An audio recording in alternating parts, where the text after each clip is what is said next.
The easiest way to say that is the planet strikes back. For a very long time, the planet had no voice, or at least the voice wasn't heard.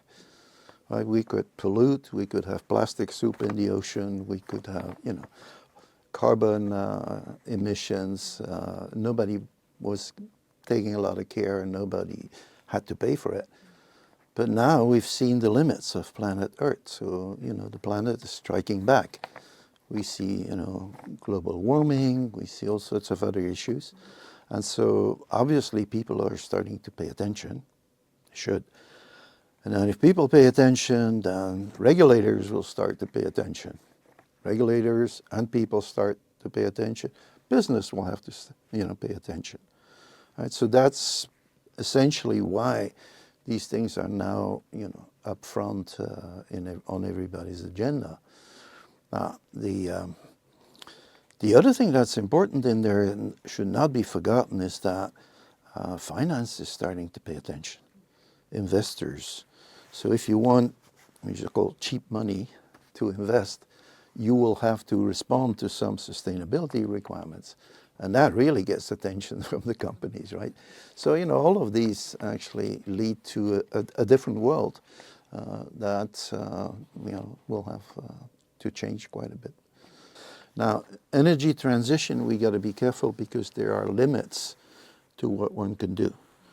Right? A lot of people, everybody talks about solar, talks about wind, but first of all, the quantities that are of energy that are now based on wind and solar are very small. I think worldwide you're talking about 2 and 4%. Europe you might talk at 4 and 8%. All the rest is still gas, and oil, and, coal even. So there's still an awful long way to go. And that transition, if you're taking,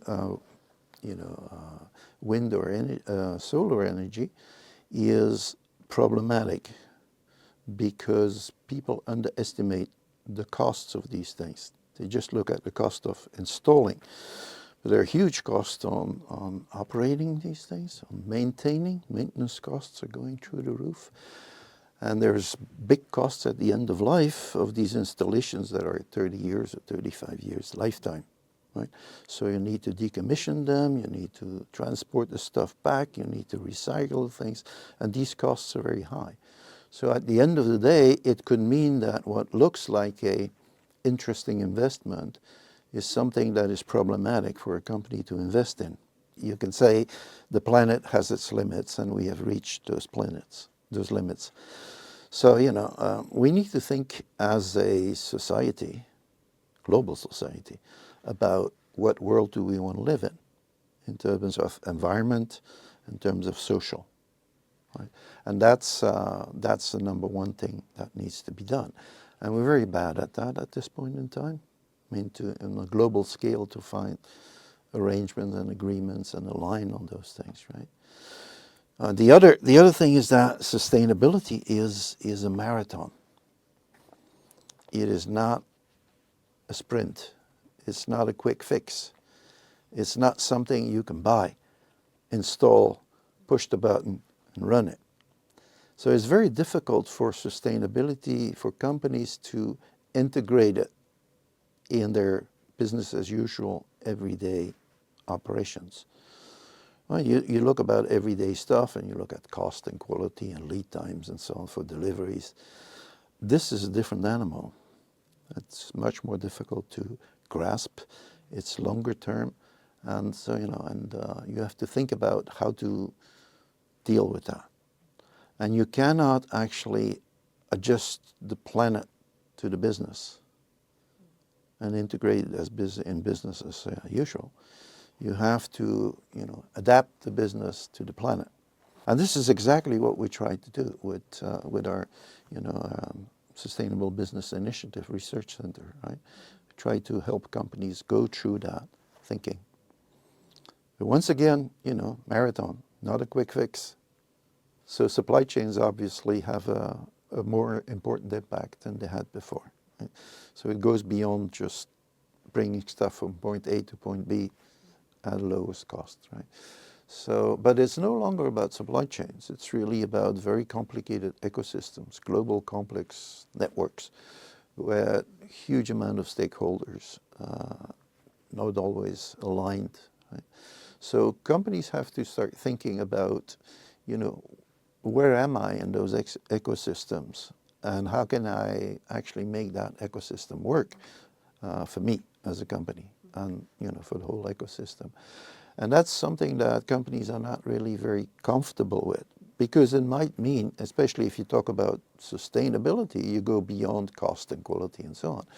You have to think about different players in those ecosystems, NGOs, smaller companies, smaller companies that can reuse your recycled stuff for second use and make money out of that.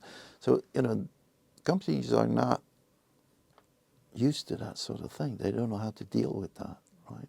So that's the important thing. So it's about the ecosystem, and in these ecosystems, what's happening is that you can compete with another company for a new design or a new product, but you might have to work together for getting the used products back, recycling them and reusing the materials. So, we call that co-opetition. It's a terrible word, but you need to think about, when do I collaborate? When do I compete? And with sustainability, that's even going to become more complicated. I'm working with some companies that are really trying to do a fundamental, serious job. And they understand it's a marathon. They understand it's a moving target. I mean, things change on all these sustainability issues.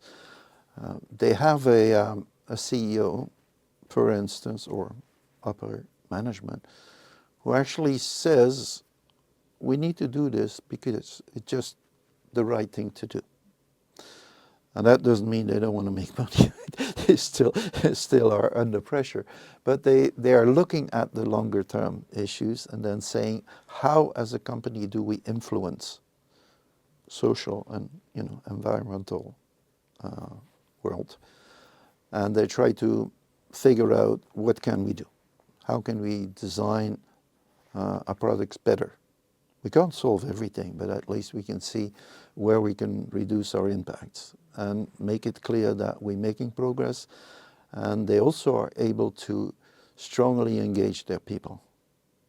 And that's a big thing, because nobody wants to go to work and then come home at night and says to his kids, I helped destroy the world today. So people want to be proud of what they're doing. And, and talent is always what they say, the scarce resource. But talent is not going to continue to work for companies that are poorly performing. So engaging the people. The other one that I would like to say is that, since you are going beyond your usual business and you're going into things, sustainability, technical stuff sometimes that you don't know, you don't have the competence. And so it's not enough to say, we have an environmental director, or you need to really bring in talent and understanding and science to see what those impacts are of the products or the services that you're producing. And then, integrate that in a way in your operations. And that means that, on the one hand, you have an expert department, if you like, and you have to be able to convince, motivate, incentivize the normal business managers who do the everyday business. That is not just cost and quality, it's also that. And so how do you manage, how do you measure that, how do you incentivize that? And those are, we also do some research on that. But those are important questions. Now, this is not a 5 steps to heaven, but this is a bunch of things that we do with companies that make great progress and are being recognized for making great progress, as opposed to companies that make a lot of noise and no progress.